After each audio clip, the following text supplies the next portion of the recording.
Thank you, and good evening, everyone, and welcome to our District 3 dialogue with Deirdre and district leaders. I'm Mrs. Deirdre P. Pierce, and I have the honor of serving as your board member for District 3, which includes Cedar Grove Cluster, Columbia Cluster, Dr. Ronald E. McNair Cluster, Towers High School, and our specialty schools, DeKalb School of the Arts, Wadsworth Magnet, Barack H. Obama Magnet School of Technology, and of course, our wonderful DeKalb High School of Technology South.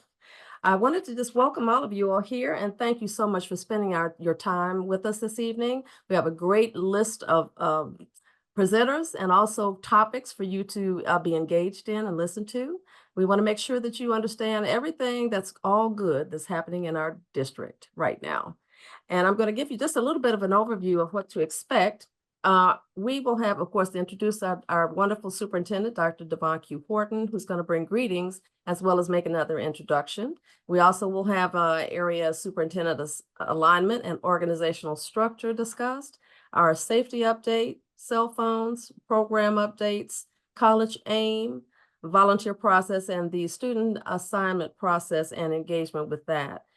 Before we have our breakout sessions, or we have to actually, right after that, Dr. Williamson, Yolanda Williamson, will give instruction as to how to access the breakout rooms. Now, this is something a little bit different. We're trying something a little different this time. We did a survey, sent out a survey to everyone, and some of the responses told us you wanted to meet in person. And then some of the responses, or quite a few of the responses, said that you wanted to do virtual. So sit back, enjoy, and I hope that you will enjoy what will be presented to you and you'll be very, very well informed. If you have a question that does not get answered, we'll make sure that we connect with you on that. So thank you. And at this time, I'd like to introduce our superintendent, Dr. Devon Q. Horton. All right, good evening. Thank you, Chairwoman Pierce. You're welcome. And for our other board members who have joined, I want to thank you all for being here.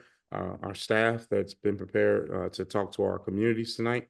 We're in for a lot of information to be shared that's critical. I think some of the data will be pleasantly, we'll be happy with, while others we have challenges that we're working on. And just know in our efforts to be transparent and bring what's best for our students in our community, we want to always update and let our community know where we truly stand.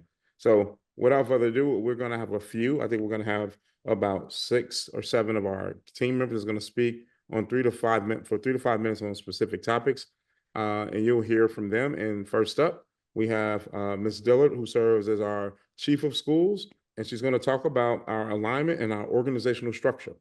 So, Ms. Dillard. Thank you, Dr. Horton. Greetings, everyone. We're so happy to be here with you this afternoon. We have a new area structure that we have put in place. Thanks to the board for agreeing to this, as well as our amazing superintendent, Dr. Horton. Previously, we had 7 different regions, and they just had like 2 coordinators that work with them. Currently, we have 7 area superintendents. We have 3 for elementary, so area 1, area 2, area 3. We have an area superintendent for middle school. We have an area superintendent for high school. We have an area superintendent for specialty, which includes our theme schools, our magnet schools, as well as our charter schools. And we have an area for Horizon. In each of these areas, they have like their own mini team to work with. Dr. Horton used to always ask Chief Stepney when he came here, how many ELA coordinators or math coordinators did you have to support 139 schools? And she would always say 2. Well, now each area has 2 executive administrators who work, coach, and supervise the principals. They have 2 culture and climate coordinators, and they work with our assistant principals, where they work with families to help schools like with the discipline, the attendance. We have 2 ELA coordinators that are content to be able to work with the teachers. We have 2 one math content coordinator. We have also, each area has a EL coordinator to help with our ESOL population. We have a special ed coordinator, and we have a mental health coordinator. So each of the areas has that whole entire team to be able to go in and support our schools.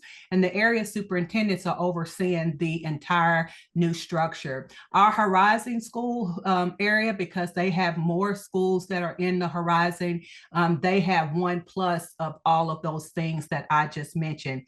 It has been really really good for us to be able to have that. So as I stated, the area superintendents, they are supervising all of these schools.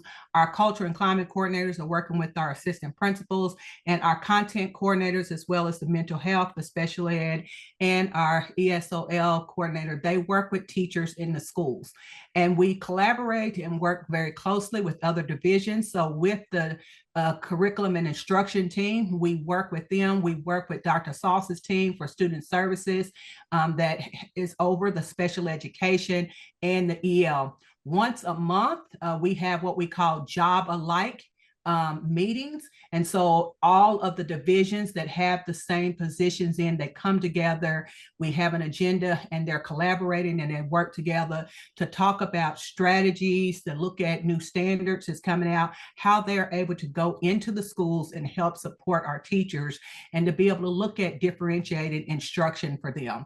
So that basically is the new structure that we have now.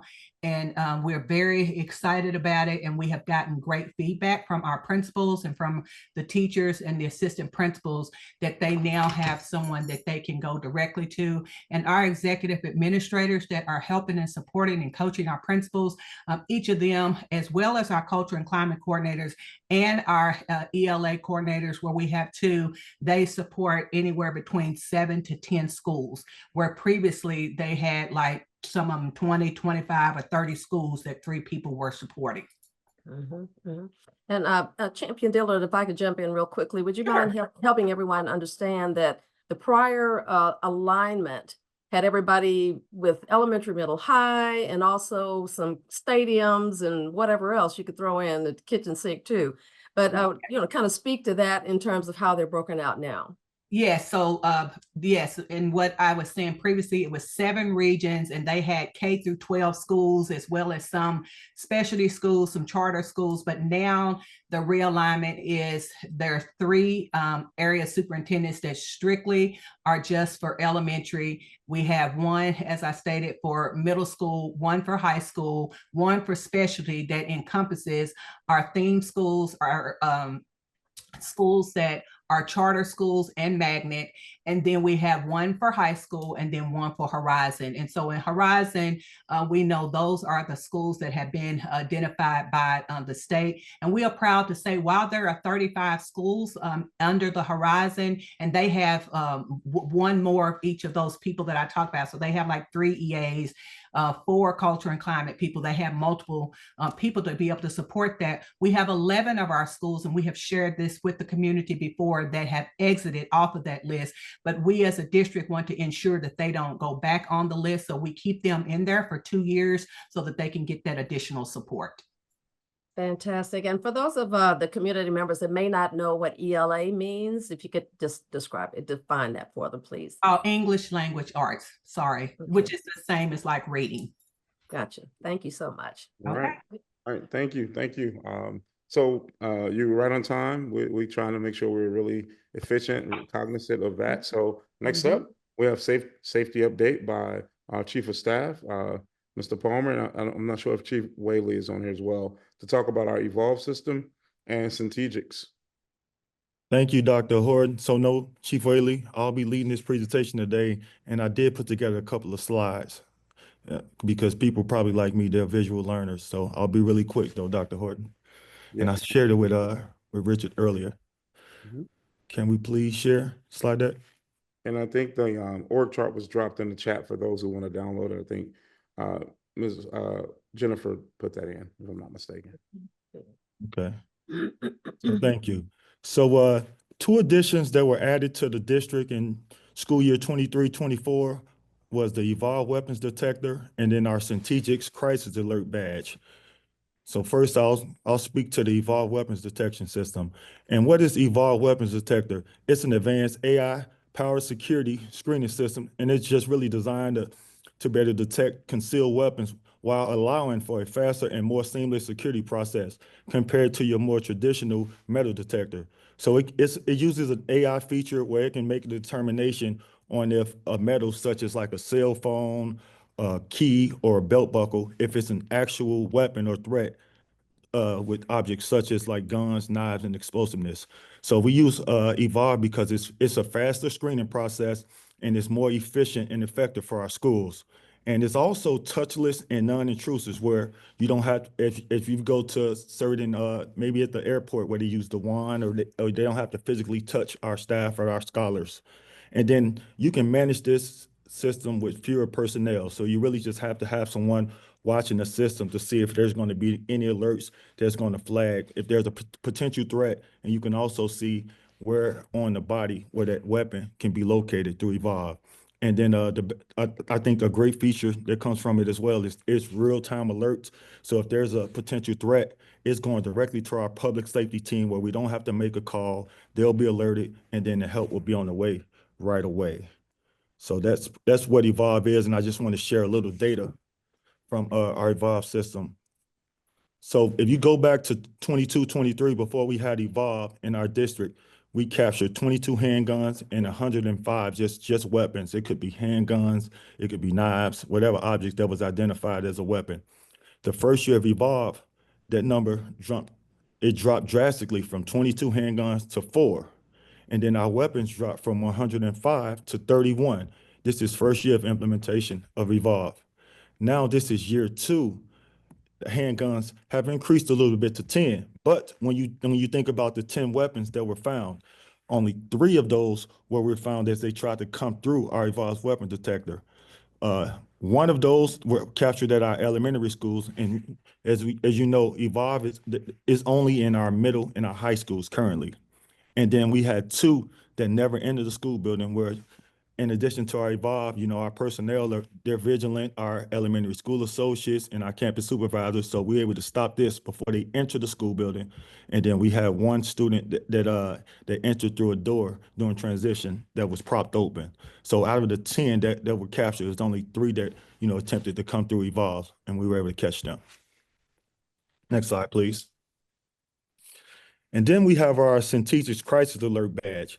And this is essentially an emergency alert that's designed to provide instant communication during crisis in our school district. So if a teacher or a staff member felt like there was an immediate threat, where there was a medical issue, a behavior incident, or some type of a critical safety threat, like an intruder that was entering the building, there was a device and you just had to click it a couple of times, and then there was going to be instant help that's coming to the school building or to the classroom.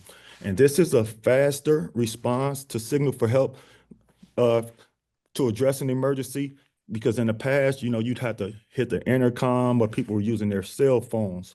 So this is a non-disruptive way to communicate, and you can do so discreetly. So while things are still occurring, you click the alert badge, and then help will be right on the way. And then the great thing about this is it's really easy to implement. It's minimal training for these crisis alert badges. Even our substitute who comes into our school building, they're equipped, they're trained right away. Hey, if there's an emergency, 3 clicks for this, and then you may need 7 clicks if it's a full-on emergency. I'm sorry, I'm in the school. Give me 1 second. That was a motion sensor. Okay. And then I want to share a little data on where we are with our Teachers Crisis Alert badge. Next slide, please. So year 1 of implementation with our Teachers data, when you think about, there was 2,504 staff alerts. There were 315 full lockdown level 3s. And then there were 53 alerts where we use for drill lockdowns, 6 severe weather, such as tornado, and then there were 12 severe weather for drills. If you look at the data from 24-25, this school year, the numbers is almost cut in half, whereas 1,200 staff alert, 65 full lockdown level 3, 8 drill lockdowns, and then 1 for tornado, and then used as a drill as well. So there's just been a lot of training on it. I think in the beginning, our teachers, they were just triggering it for any incident that took place in the class. But with schools and leadership and Champion Dillon and her team, just really training our staff members on what's the crisis, what's an emergency, and when to use the device, that also attribute to the numbers just being able to decrease in our district. So these are 2 ways in which we're addressing safety in the district, because it's critical not just in DeKalb but across the country. And as you all notice, there's a lot of districts, surrounding districts that's calling, trying to figure out, the success of DeKalb County. And we attribute a lot of that to our Evolved Weapons Detector and our Strategics Crisis Alert badge. With that being said, I'll take questions. Well, not yet. No questions yet. Not yet. Oh, I'm sorry. I'm sorry. Yeah, we're gonna move on. Thank you, Chief Palmer. Really informative, great data. We're moving in the right direction. I'm excited about that. Ms. Pierce, if it's all right, I want to Please. to our next presenter. Just have some great Yes. data that's coming in with our first two. So the bar's been set. Up next, we have our safety, our cell phone pouches. Dr. Towns. Evening, everyone, and thank you so much, Dr. Horn. Thank you so much, Madam Chair Pierce, for giving us this opportunity to discuss our cell phone pouches. We are very excited that we've had the opportunity to promote better learning habits, enhance student engagement, increase academic integrity, improve social skills, as well as support mental health by allowing our students to disconnect, to reconnect within the classroom and throughout the school day. As you know, we have 10 schools that are utilizing pouches, in which it includes Salem Middle School, Henderson Middle School, Sequoia, Lithonia, and Tucker Middle School, and then Martin Luther King Junior High School, Lakeside, Cross Keys, Lithonia High School, and Tucker High School. And what we're seeing is a much more engagement. We're very excited about the students engaging not only in the classroom with the teacher, but also with each other. And what we are finding is that they're engaging in positive behaviors rather than negative behaviors. They are also engaging within the classroom. One of the things that we are also doing is we have 8 pilot schools that are utilizing cell phone lockers. And so we're also seeing that the students are readily putting their cell phones within those lockers and engaging in class. Those schools include Miller Grove Middle School, Druid Hills Middle School, Chapel Hill Middle School, McNair Middle School, Bethune Middle School, McNair High School, Flash Hills Elementary School, and Snapfinger Elementary School. And so to ensure that we are implementing this with fidelity, our PBIS team, which is our Positive Behavioral Interventions and Support team, they will conduct random checks throughout the week to make sure we're implementing disconnect to reconnect with fidelity. And what we're seeing is that the kids are really engaged in learning, and we would like to always hear student voices. So what we're hearing is that students are really excited about being able to now interact with each other. We're seeing students were notably less distracted by their phones. Many students engage more in classroom discussions and activities without the temptation of using their phone. Students are seeming to be improved with preparedness and organization during the lessons. And even the teachers reported that lessons ran more smoothly and they fewer interruptions related to phone usage. One of the things that was interesting that we did observe is one of our principals indicated that when students are in negative interactions with each other, and typically they'll pull out their phone to videotape, they can't do that now. So now they're wondering, well, what do we do? And what they need to do is, help be a positive bystander if there's a negative interaction between their peers. And we're seeing that. We saw a reduction of almost 2,000 suspensions. A lot of those suspensions are due to the negative use of cell phones. So we're excited about the opportunity to continue the usage of the cell phone pouches and lockers. And I do want to let the parents know, phones have always been banned through the school day. That's from bell to bell. So that's in the code of conduct, and that has always been the case. This is helping us to reinforce this, but I will share this because our students are awesome. That when we go to schools that do not utilize the pouches or lockers, we're seeing that they're putting their phones up as well. So we're just very happy that we've had the opportunity to re-engage our students in learning, and all of that re-engagement is for your students' academic success. Thank you so much. Awesome. All right. Thank you, Dr. Towns. Great information and more to come about our process with disconnect to reconnect. There's a bill out that is passed over to the next side. And potentially the state will have a bill where cell phones will be not just cell phones, but all personal electronic devices for K through 8 could be banned in the state of Georgia. So please stay tuned. We'll keep you posted. But I'm glad that we have had a great running start to the cell phone shift anyway. All right, next up, we're going to bring Miss Stephanie. She's going to talk about some exciting programs that we started this year. One of the programs is actually called the Acceleration Academy, and the other one is Chance Light. So Miss Stephanie, and thank you, Dr. Sounds. Yes, Thank you. thanks. Good evening. Thank you, Madam Board Chair, Mrs. Pierce, for this opportunity. Superintendent Dr. Horton, thank you so much. I see that I know everyone could experience his energy. Last year, we coined a phrase. It's called Innovative Educational Opportunities. So we call them IEOs. And that's on the heels of our graduation rate increasing by 3.3. We are at a 79.1, but that's not enough. And so our superintendent challenged us, and we did research and went out, and the board supported us with bringing in some partners. And these partners are working with two of our at-promise groups of students.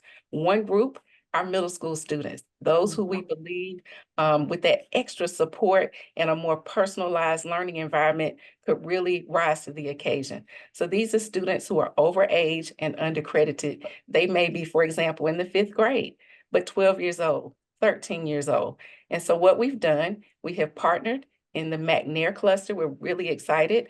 Principal Dr. Taquan Taylor is the host of our Chance Light program. So we actually have a wing at McNair Middle School. Our students are received like they are McNair Middle School students.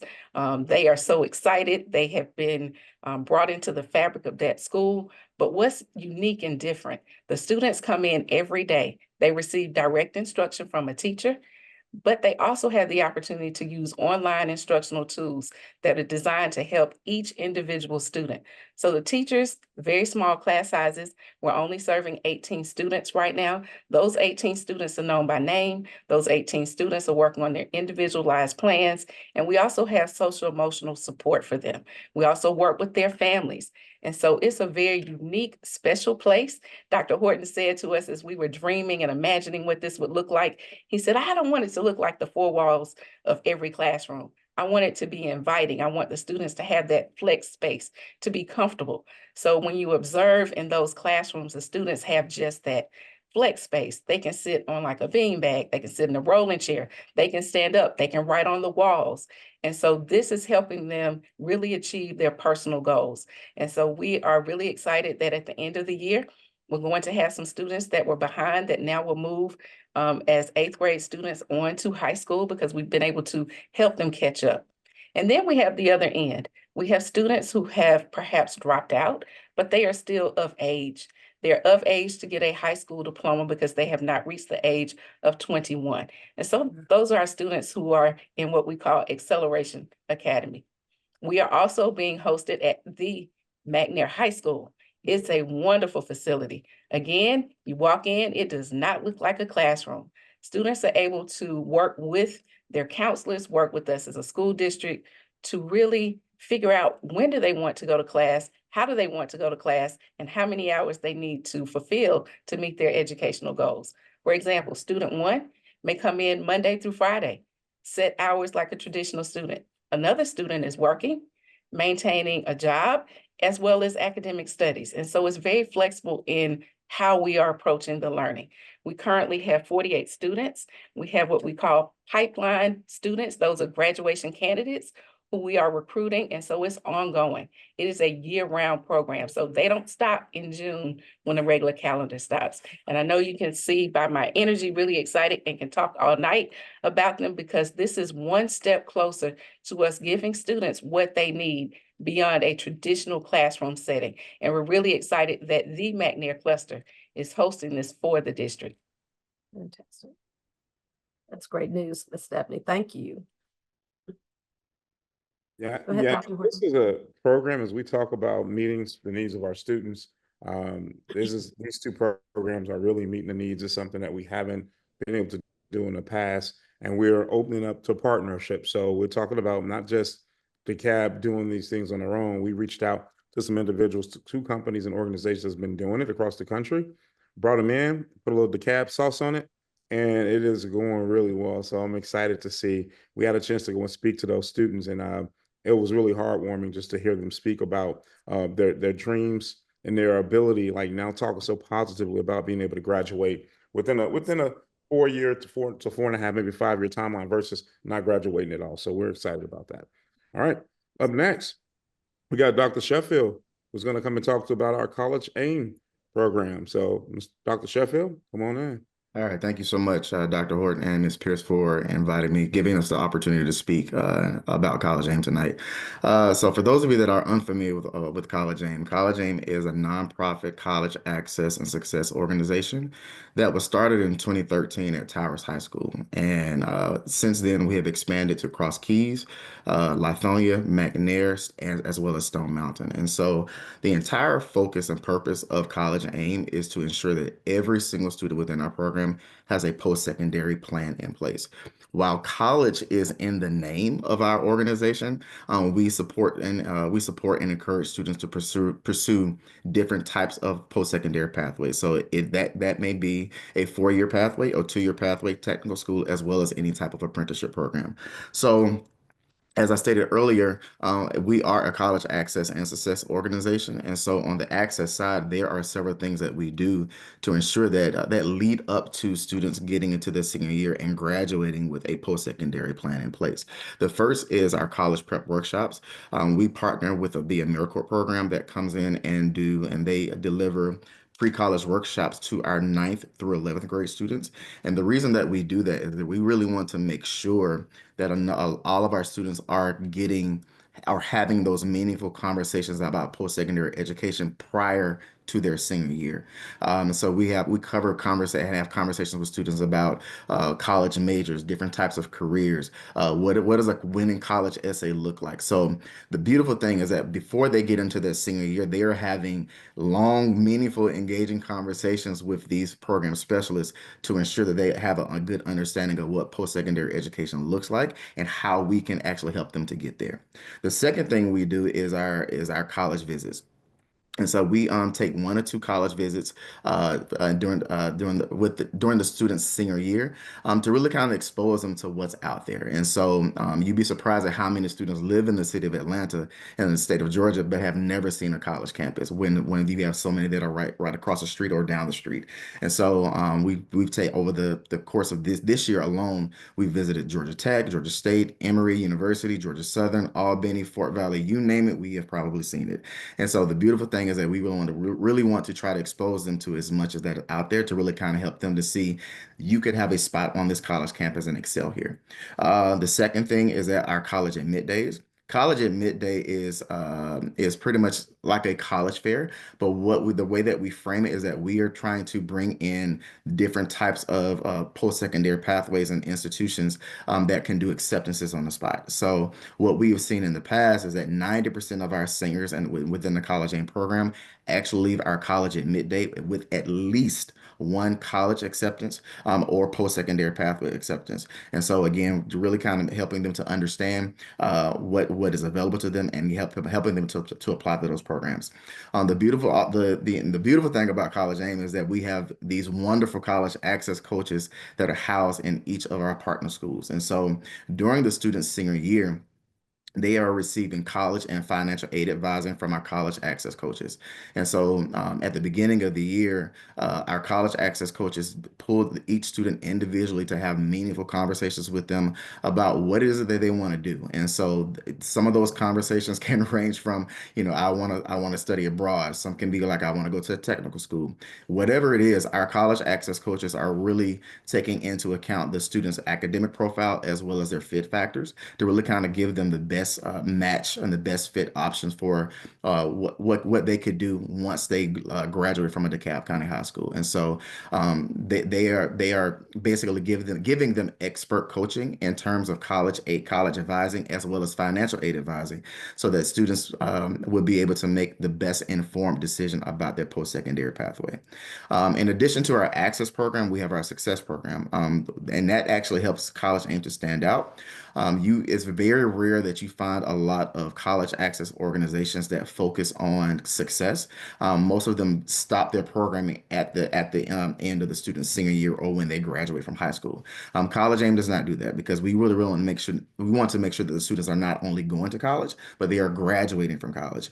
And so what we do, every College Aim student is partnered or paired with a college success coach. And just think, if you can kind of think back to your freshman year of college or their sophomore year, so for many, it's a rough transition.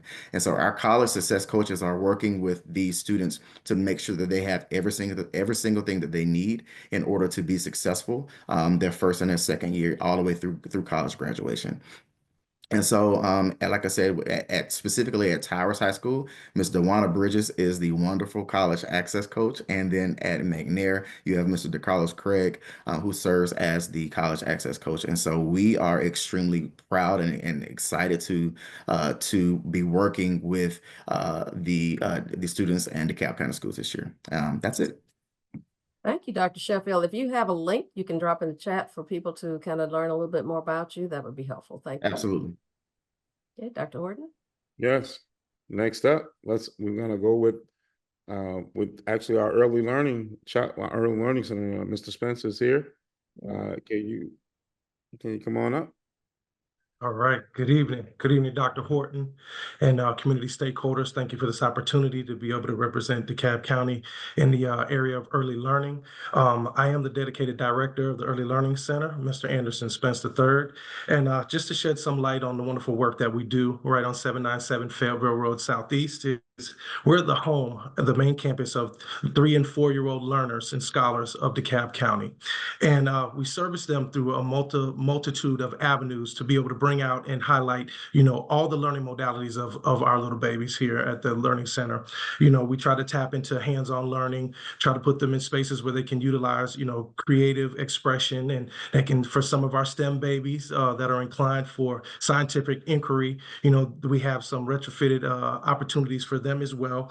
We're overall governed by the GELS, the Georgia Early Learning Developmental Standards, and those are the standards that our babies are deemed to meet for proficiency and mastery as it relates to areas of early literacy, early numeracy, social studies, and STEM as well. We utilize the Frog Street curriculum. That's our curriculum because it has various elements in it, and one of them that taps into conscious discipline, where our students have learning agreements and they can learn what it is to gear themselves for upcoming K through 12 pathway in kindergarten. We like to partner with a lot of different organizations, one being Georgia United Credit Union, where we instituted a financial literacy week for our students, where we teach them just some basic elements of financial responsibility, what it means to give, save, and spend, to be a charitable donator in their community, to save mechanisms as piggy banks and early savings accounts, and also to be a consumer in today's society, and how to spend responsibly. Other things that we do is we partner with Fernbank Science Center to provide some extension of learning for our students, where they can engage in the Science TOTS program and can further put hands-on learning and bring learning to life. A lot of the things that we do is we're the host for many districts. This year we've hosted Athens, Clark County, Griffin, Spalding.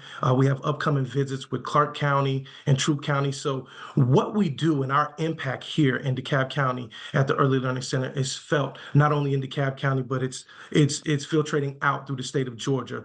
So we're just really happy in what we're doing, and a lot of the great work that's partaking there with 3- and 4-year-olds. As we know, it makes for a more confident student in kindergarten when they're proficient in reading and writing and the early numeracy skills. It's a seamless transition, and when we can continue that throughout their K through 5 pathway, it just transcends them, closer and closer to being what is that portrait of a DeKalb County graduate. Awesome. Thank you, Mr. Spence. And also, I want to just quickly say that our program is FREE. So just so people want to know. Yes, and it definitely is for all of our stakeholders and families. So any families out there with a 3- and 4-year-old, our last day for our lottery is tomorrow to place an application. And if you live inside DeKalb County, yes, you are eligible to apply for that pre-K lottery. Thank you. someone can Yep. put that in the chat, that would be helpful. I'm sorry. Go ahead, Dr. Horton. Ms. Pierce, we're flying through time. I So, know. got a question. Is it okay? Can we go to SAP and do them next? and Yes, then get to our absolutely, breakouts then? absolutely. Okay. Please, please go right ahead. Assignment planning, Dr. Weaver. Thank you, Dr. Horton and Mrs. Pierce. Thank you so much for allowing us to be a part of the program tonight, as well as for our stakeholders in your area. I'm excited about the opportunity to talk about our student assignment planning, which is also known as SAP. It is a project that we are embarking on out of our student assignment department, which is a part of our Access and Opportunity Division. This project is led by our Executive Director, Mrs. Sarita Smith. And what exactly is SAP? Well, SAP is a holistic way for us to reimagine how we look at boundaries, how we look at programs, and how we look at buildings as it relates to our student assignment. Now, this project kicked off in the spring of 2024. It is an 18-month process by which we first started out by soliciting our community members to be a part of committees, and they had to actually apply, and it was scored on a rubric, a blind scoring of a rubric, to select parents to be a part of this process. Now, there are 4 committees. There's a committee in Central, there's a committee in the North, there's a committee in Southeast, and there's a committee in Southwest. And these 4 committees meet once a month to go over what are their recommendations for our board to consider as it relates to our buildings, our boundaries, and our programs.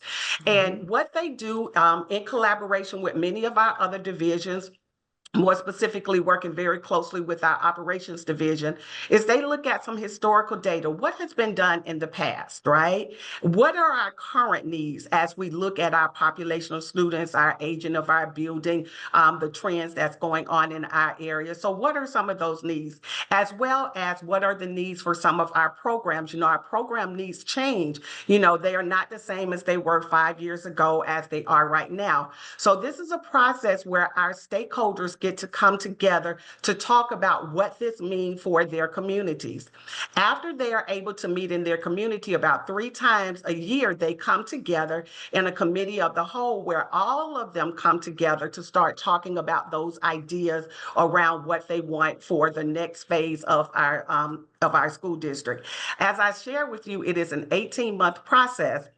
And so this summer, we will come together, do some work there. It was also an opportunity for us to invite other people to come to be a part. We will have a process by, if you did not have an opportunity to be a part of the process in spring of 24 and you're interested, there will be a way that we will allow you entry into the process, as well as catching you up on what you might have missed.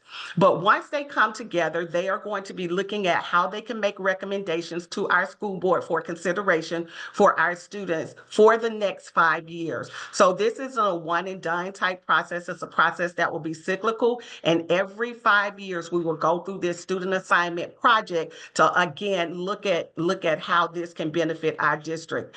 I want to say some of the beautiful things that's coming out of this process. One is bringing together voices that may not have been able to be heard in the past, right? So many times decisions are made by some of the loudest voices, but this process really allows for many, many voices to come into the space and to be able to give input as to what they want and what they need. It also gives us an opportunity as a district to bond and work with our stakeholders so they know that these decisions are not being made in isolation, but they are decisions that's being made as a collective, that we come together as the DeKalb County School District with internal and external stakeholders to be able to work on this process together. And so it is not something that's handed down. It is something that we all came together to collaborate on this work.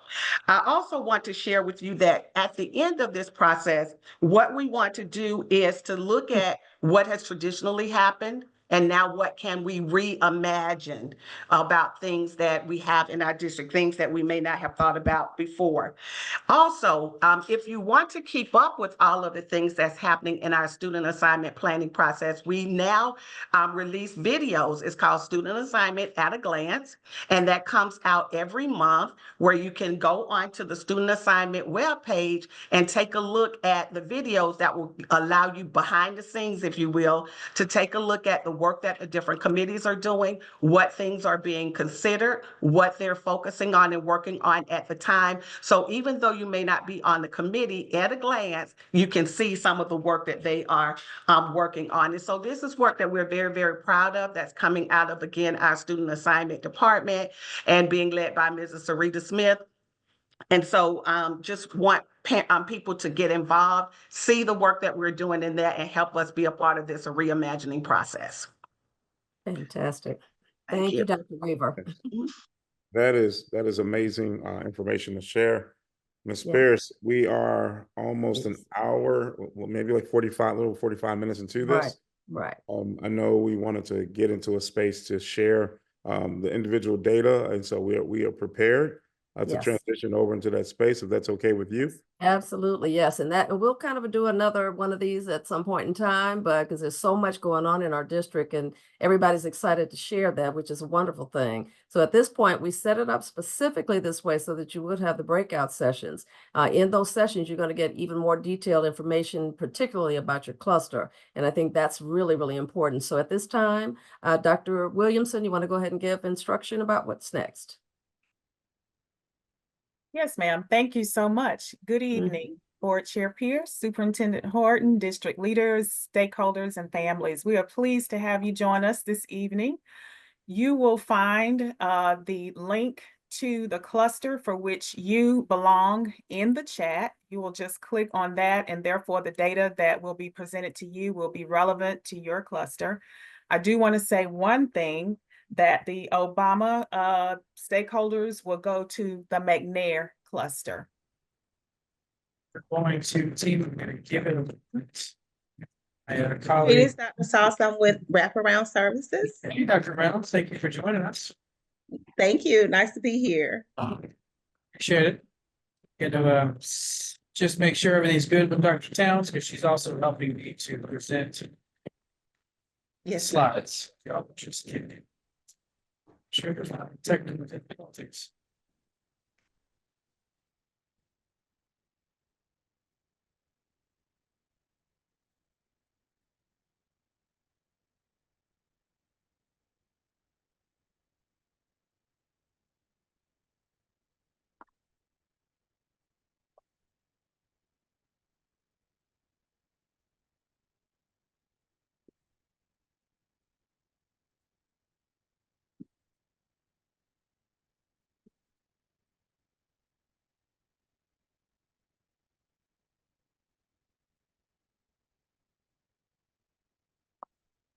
Evening, everyone. Dr. Sauce is going to be our host with the most, and I will be I will work as his co-pilot. He's Batman and I'm Batgirl, so that's what we're going to do today. We work really great as a team, and he's awesome. So I will be controlling the PowerPoint, and he will be narrating, of course. Thank you so much for your attention. Thank you, Dr. Towns. I appreciate it. And if you have any, I'm sorry, I just want to say really quickly, if you have any questions, you can put them in the chat and I will be reviewing the chat. I'm sorry, Dr. Sauce, can you hear me? Yes, we can hear you. Oh, Jose Rodriguez, Spanish interpreter. Can I get a minute to, I don't know if we have any Spanish speakers. I would like to give them the instructions of the Boost Lingo, if that's okay. Thank you. Buenas tardes a todos. Aquí el intérprete. Quiero solamente dar unas instrucciones para que puedan tener acceso a lo que son los subtítulos en su idioma. Ustedes están reunidos, hay un código QR donde dice Boost Lingo, los eventos de ejemplo. Cuando llegue ahí, usted va a tener una selección de lenguajes. Seleccione su lenguaje, que es el español. Y entonces ahí le va a tener el subtítulo ahí donde dice en la parte derecha tiene del lenguaje, tiene como una bocinita y tiene lo que dice CC y le da ahí al CC y entonces ahí va a ver la traducción en su idioma de la reunión que se está dando a cabo. Muchas gracias. Hello. So much, sir. Really appreciate it. Thank And you. Dr. Towns, I think we're going to slide 70. Can you get to slide 70? We have other languages on, right? Yes, we do. Okay. Hi. I'll be the Burmese translator. Sure. မင်္ဂလာပါဗမာစကားပြောတဲ့လူများရှိပါသွားရှင်ဒီအဖွဲ့ထဲမှာ Okay, we actually don't have any Burmese people in the chat, so we can go ahead. Okay, do we have any Amharic or Swahili? Okay, so it looks like we're good. Hey, Dr. Sauce, am I here? Yeah, we're good. Okay, Yep, awesome. there we go. Thank you. Really appreciate that. So again, team, good evening, everybody. My name is Norman Sauce. Very proud to serve DeKalb County School District as Chief of Student Services.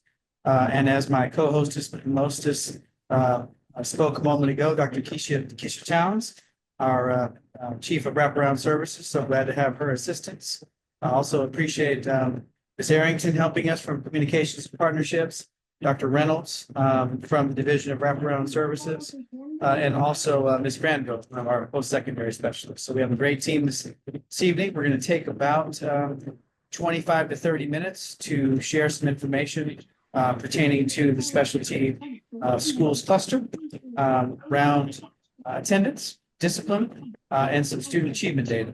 And as Ms. Arrington mentioned, you can go ahead and put questions you may have in the chat, and we will address as many as we can in this forum after we conclude our presentations.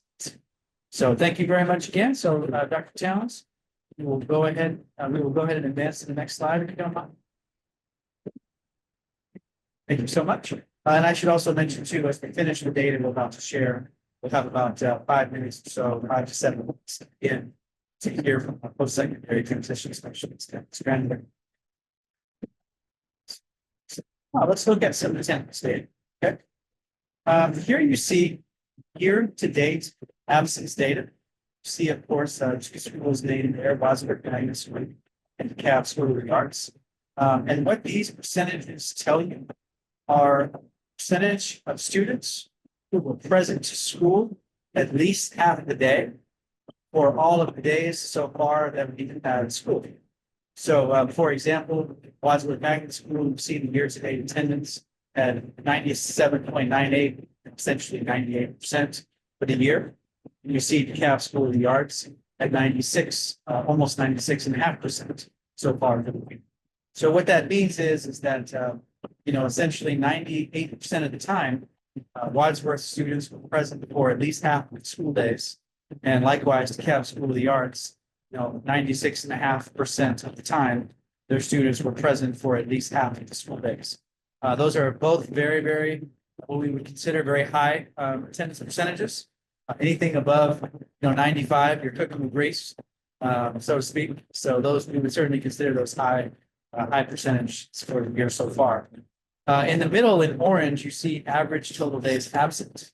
So what that means is that the average number of days absence per student for Wadsworth Magnet would be 3.52.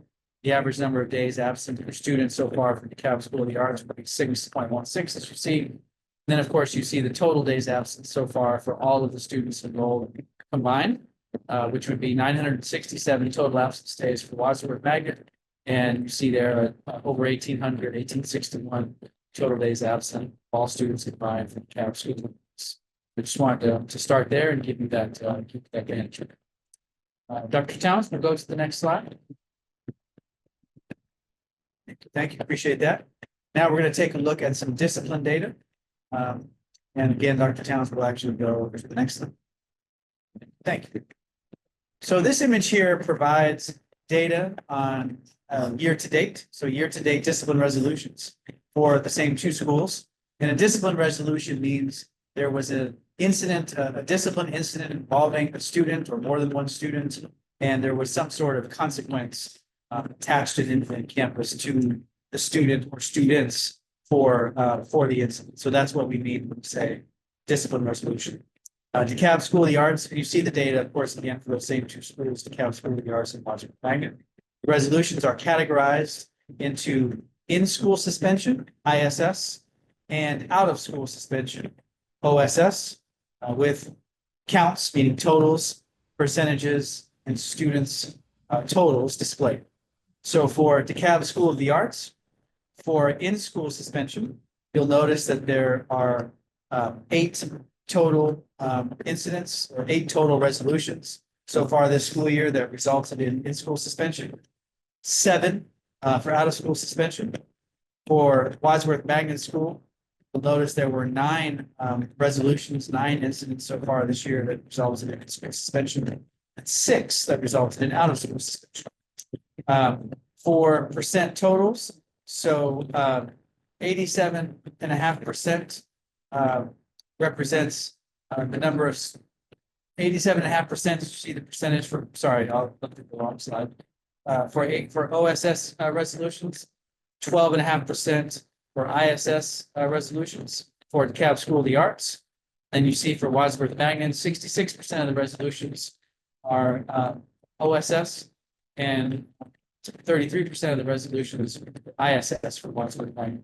Team, I apologize. When I first spoke to the resolutions a moment ago, I misspoke.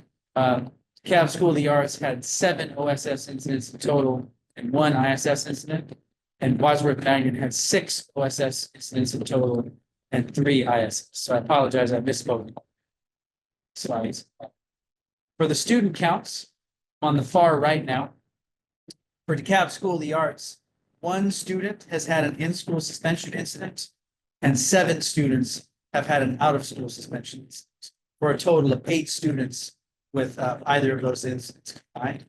For Wadsworth Magnet, you'll notice that it's 3 students who have had an ISS incident and school suspension, and 6 students who have had an OSS incident, for a total of 9 students. By any measure, those are very, very low counts for an elementary and a high school. Those have to be amongst the lowest numbers of any schools in the district. So those are real positives in terms of quite low numbers. Distance. So to draw attention to. We'll go ahead and go to the next slide, Dr. Towns. Okay, so this next several slides, which will speak to address the MAP results, MAP data. MAP stands for Measures of Academic Progress. For everyone's awareness, students in the DeKalb County School District take the MAP diagnostic assessments 3 times a year. They take them in the fall, in the winter, and the spring. They take them for reading, for math, for language usage, and for science. Students in grades kindergarten through 10 take those assessments, and they give us an opportunity to understand students' skills in real time in those subjects that I mentioned. What is yet missing or yet to be taught, if you will, in their skill sets. So what do we need to focus on next? The way of building their skills and their tools in those subject areas over the next 9 weeks, next 18 weeks, etc. They also give us an opportunity to understand how much growth students are making compared to their own scores and compared to their academic peers, not only in their school building, but also across the nation, compared to other students in the same grade levels that take the MAP assessments. MAP assessments are taken by school districts in all 50 states. And they tell us that on an annual basis, it's somewhere in the neighborhood of 2 million students who take MAP every year across the nation. So it's a very significant sample size for you to be able to compare growth in math and reading and language usage and science. So it's a very robust instrument that allows us to understand a lot about students' real-time performance, the needs for growth, and how much they've improved compared to themselves and their academics. So we're going to go ahead and go to the next slide, if you would, Dr. Towns. Thank you. Okay, and so this data here, does it tell us that these are for, trying to make sure, I believe, Dr. Towns, you can see the slide better than me. I believe these are for the two schools combined. These must be the two schools combined. Can you hear me, Dr. Towns? Yes, I can hear you. It doesn't say on the slide Wadsworth or DeKalb School of the Arts, right? No, No. it doesn't. Okay, thank you for the So clarity. this is combined K-10 reading. Yep. Got it. Thank you so much. We're Oh, no toggling problem. between multiple screens here. Thank you for that. Co-hosts. Sure. So, yes, so this data represents combined information for the two schools, Wadsworth and DeKalb School of the Arts. Of course, it's interesting to note that Wadsworth represents kindergarten through 8th grade. And of course, DeKalb School of the Arts represents children 9th through 12th grade. So, you know, we do have a K-12 continuum here, even though it's just these two schools. So this represents reading data. And I'm going to start with the very top, the blue bar. You see that blue bar tells you 53.68%. So I do want to make sure we understand what this data tells us. This is not proficiency data. MAP doesn't tell you proficiency. What it tells you is how well are students performing compared to other students who took the assessment at the same time, and also how well are they performing compared to grade level expectations. But this data here tells us how well students performed compared to everyone else who took the assessments at the same time. So that blue bar represents the 80th to the 199th percentile of performance. So what that tells you is 50, we'll call it 54, nearly 54% of the students in reading scored between the 80th and the 99th percentile, meaning they scored better than 80 to 99% of all other students in the country took MAP at the same time in the same grade levels. That is quite significant. Then the green, so that's high average. Blue bar represents high, the green bar represents high to average. The green bar represents students who scored between the 61st and the 80th percentile in reading. And so you see there that's 30%. So we have a total combined percentage of 83.85%, combining high and high average in reading. Again, those are much higher numbers than we see in most school settings. So that's very significant success that we want to bring in. The orange bar represents average. That percentile range would be between the 41st and 60th percentile. So 10.93% scored there. The next bar, low average, would represent students who score between the 21st and 40th percentile. That's just 4%. Then the low average, or excuse me, the low percentile range of 0 to 20th percentile, you see is less than 1%. So at the bottom here, you see a combined 5.2% in those two lowest scoring bands on the bottom of the screen. So those, of course, are quite low percentages for students scoring in those two lowest bands. This is reading. If you would, Dr. Towns, let's go to the next slide. Thank you. So now we have mathematics. So the data is presented in the same fashion. The bars represent the same scoring bands. So starting at the top, that high scoring band, this is math, of course. 80th percentile to 99th percentile is blue. We'll call it 53 or just shy of 53% of the scholars in those two schools combined scored in that highest scoring band. Next, in the high average, so that represents the 61st to the 80th percentile, 30.42%. So that gives you a combined score of 83%. You combine those top two scoring bands. So that would be between the 60th and 99th percentile. Again, much higher percentages than we typically would see. Going down to the middle, the average, that's your orange scoring band. That's the 40th to the 60th percentile. You see that at 10.85%, just under 11%. The next one, that kind of pinkish color, that low average would represent the 21st to the 40th percentile. That's 5%, 5.4. And then the low range, that's the 0 to the 20th percentile. You see that at just under 1% for a combined lowest two scoring ranges of 6.13%. Again, very, very low number of students scoring in that those lowest two ranges combined. And this is definitely a celebration as well with the reading band. If we could, we'll go to the next slide, Dr. Towns. Thank you so much. So this is projected proficiency, okay? So interestingly, I mentioned to you, there's multiple data points that MAP gives us. So the last two slides, we talked about percentiles that students scored in compared to other students who took the test at the same time. That's significant data worth knowing. The next two slides, starting here with reading, this tells us MAP can give us a very reliable statistical prediction of whether or not students will score proficient on the Georgia milestones in math and reading. But they can only give us those statistical projections for grades 3 through 8. The data doesn't apply for high school for end of course tests, just end of grade tests for grades 3 through 8. So each time the students take it in the spring and in the winter, and then again in the fall and the winter, then again in the spring, which they're doing right now, it can give us a prediction of how they might reasonably score against proficiency when they take the milestones. So this slide here is reading, and it's telling us that so grades 3 through 8 would really just be Wadsworth, of course. So 36.7% of students are projected to score distinguished on the milestones. That's your level 4. 51.69% are projected or predicted to score proficient. So for a combined 88.39% of distinguished and proficient combined, which again is extraordinarily high for those two scoring bands. In the developing range, it's predicted or projected from winter data that 10% would score in developing and reading, and 1.12% are projected to score in the beginning. So that would be your level 1 for milestones. So you see the bottom two scoring bands combined, it's projected at 11.6%, and the top two at 88.39%.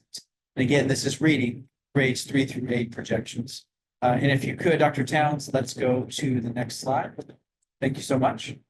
So same presentation of the data, but now this is mathematics. Again, grades 3 through 8. Again, so this is really just Wadsworth scholars because that's the K-8 school between the two. And you see similar breakdown there that we saw in reading. 42% projected to score distinguished, level 4. 48% projected to score proficient, level 3, for a combined 90.29%. That's extraordinary. And just a 9.7% projection to score developing. And look at that, you don't see any scholars projected to score in the beginning or level 1 category for milestones. That is tremendous. Not even one single scholar exceptional projected to score at the beginning of the range. So I want to make sure that data is clear. Next, we're going to go, next slide. Thank you, Dr. Towns. I'm going to talk for a few moments about some assessment strategies and resources. Then we're going to invite our post-secondary specialist team to come in and speak a little bit about our post-secondary planning and our post-secondary. So, okay, coming assessments. So we wanted to draw folks' attention to our assessment calendar, which is what you see here. And so what's coming up next for us is the milestones. And forgive me for a moment, I need to make my screen larger on my screen so I can see the dates. So milestones are coming up at the end of April.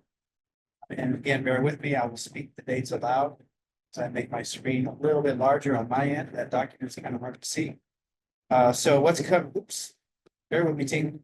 So we are now in the milestones window. Excuse me, I misspoke. Map window. We're now in the map window for the spring map screener. So you wouldn't have spring results yet for your children, but we'll have them soon, likely in the first week of April, once the window closes on the 28th of March. Then we have our milestones assessments, which begin May 1st through May 13th for end of grade courses. That's grades 3 through 8. So May 1st, mark your calendars when milestones begin.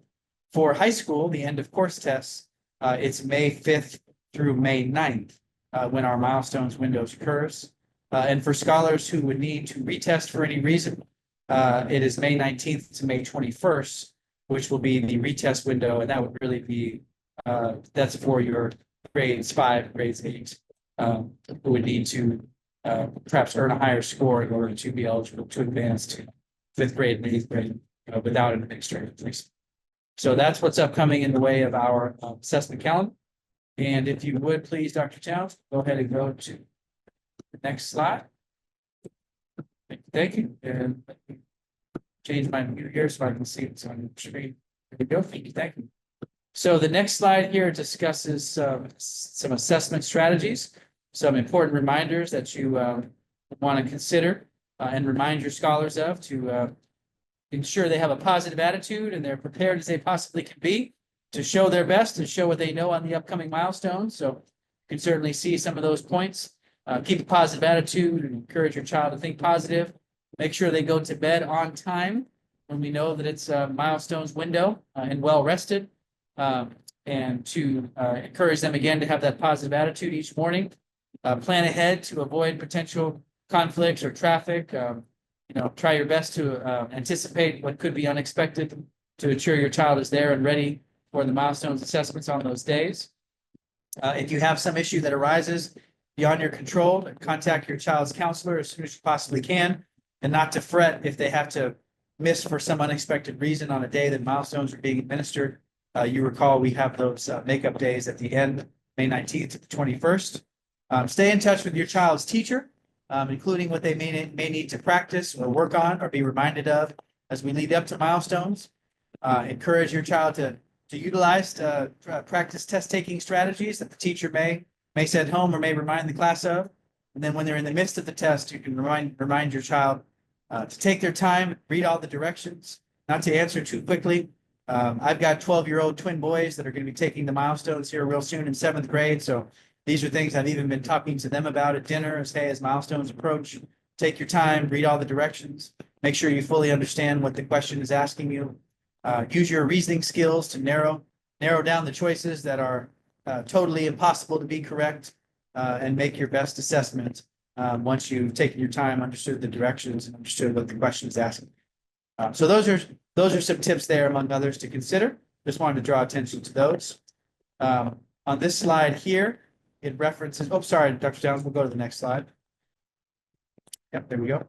This slide here references a plethora of resources that are available to families, too many to talk about individually and name here. So once you get the PowerPoint, these are hot links that can be clicked on if you want to see some of those resources and content for yourself, or put them in front of your children, remind your children of what they are. And certainly teachers are also using these same resources at this time of year as we prepare children to do their best and show what they know on the milestones. The next slide, if you would please, Dr. Towns. The next slide is similar content, similar vein, with some hot links that you can utilize to be reminded of and utilize as test-taking practice as we get close to the milestones here, which begin May 1st for our elementary and middle school students and May 5th for our high school scholars. So I appreciate your patience as we covered a lot of ground, a lot of data, a lot of information. And with that, I do want to leave some time here to turn it over to Ms. Granville and Dr. Reynolds, who are going to talk for a few minutes about our post-secondary push plan and our transition plan. Thank you, team. Thank you. Welcome, everyone, and thank you again, Dr. Sauce and Dr. Towns. Thank you. I am Dr. Mona Reynolds. I am the Senior Coordinator for Student Advancement. And we also have today one of our wonderful post-secondary transition specialists, Ms. Granville. I'll give her a moment to share our screen, and she will, of course, introduce herself as well. I want to give a quick update. We have 3 minutes in the room.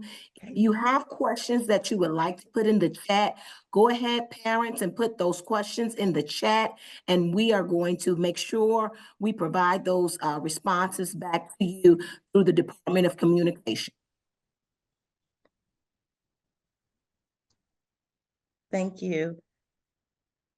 It's not letting me share, Dr. Reynolds. Okay, no problem. So unfortunately, we're unable to share our screen, but we want to draw your attention to what we do. We do know that College AIM did present this evening at the opening session, but you'll be pleasantly pleased with the fact that our school system actually hires our own staff who are full-time personnel to assist all of our scholars with their second step or their next step outside of high school.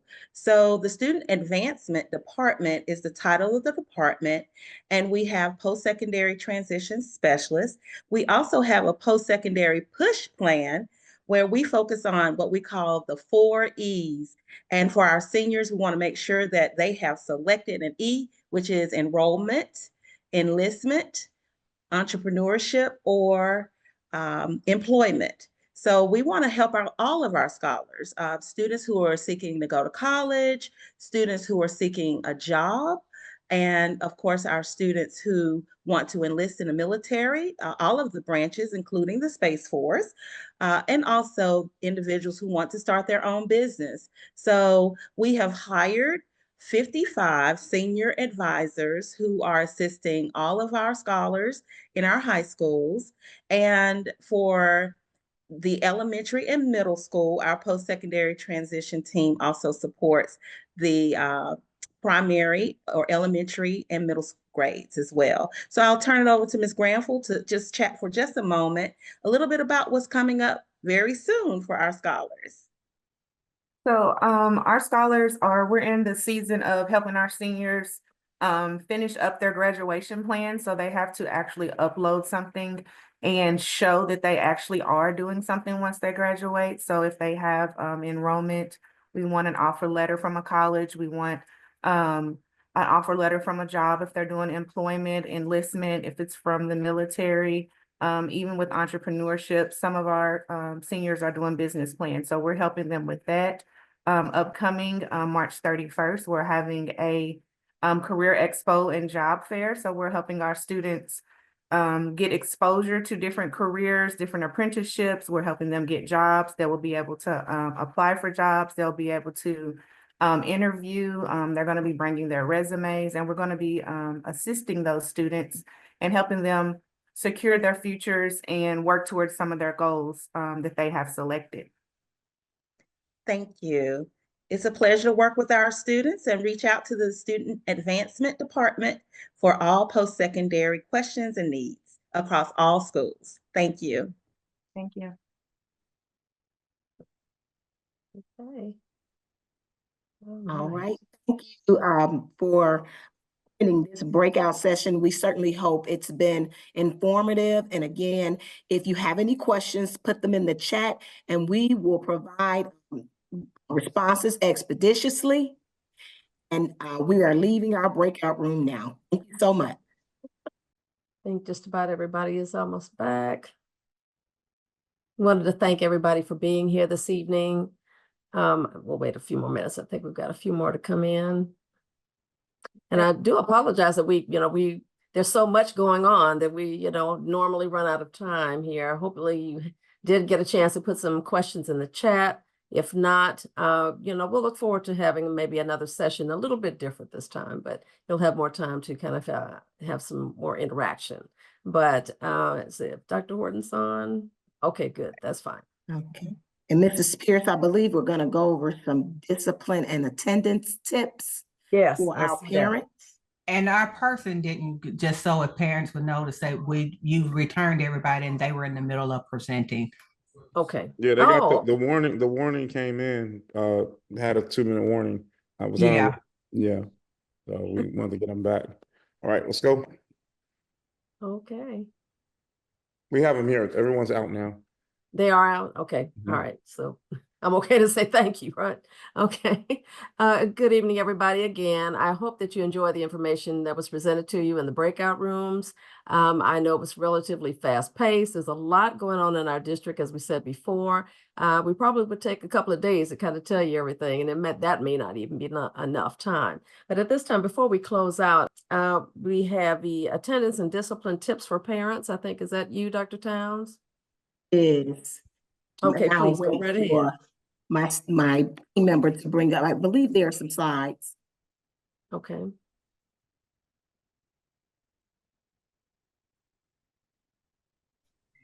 And Ms. Pierce, while she's doing that, Dr. Hogan, she was on as well. Okay, all right, thank you. She no longer on now, or she is on? Yes, Do we she know? is. Okay, all right, and welcome to Dr. Hogan.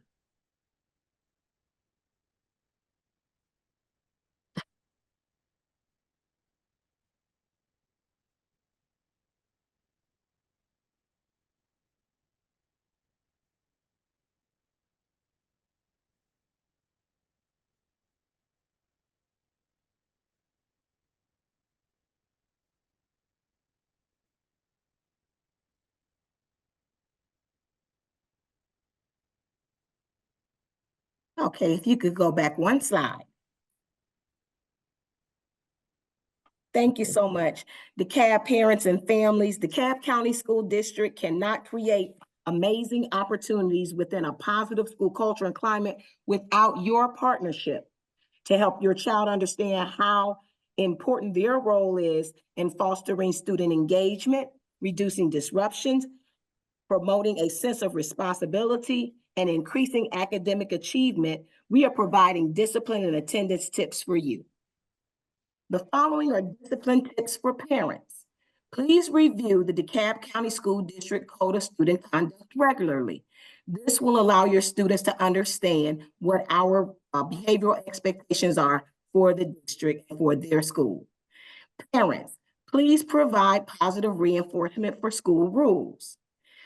Praise and recognize when your child has good behavior in school and in the home. Understand the root of the misbehavior and focus on guidance rather than punishment. If necessary, schedule a meeting with the teacher if you notice behavioral changes.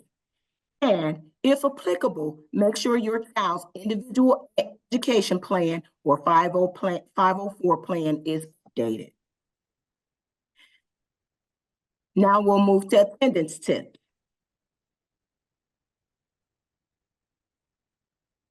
Be sure to bring your student to school every day on time. Review the attendance policy for your school. Provide a note from the parent or guardian as soon as the student returns to school. Request makeup work prior to the student absence when possible. And if necessary, contact the school social worker if you have other needs. In addition, if you have transportation needs, please contact your school social worker. If you are unhoused or if you are having transportation issues, please contact your school social worker. Again, we are here to help you. Please maintain contact with the school to ensure that you are receiving all other needed supports. We are here to partner with you. We are happy to be a support to you, your family, and your child. Thank you so much. And I will turn it back over to Madam Chair, Mrs. Pierce. Thank you so much, Dr. Towns. And this almost brings us to the conclusion of our time together. I would be remiss if I didn't mention that one of our former board members, Anna Hill, was with us as well. She may still be on here with us. She's given us all kinds of great feedback. She says kudos to everybody because the presentations were amazing. She couldn't get around to everything, but everyone, but she says thank you so much for the presentations and she enjoyed everything.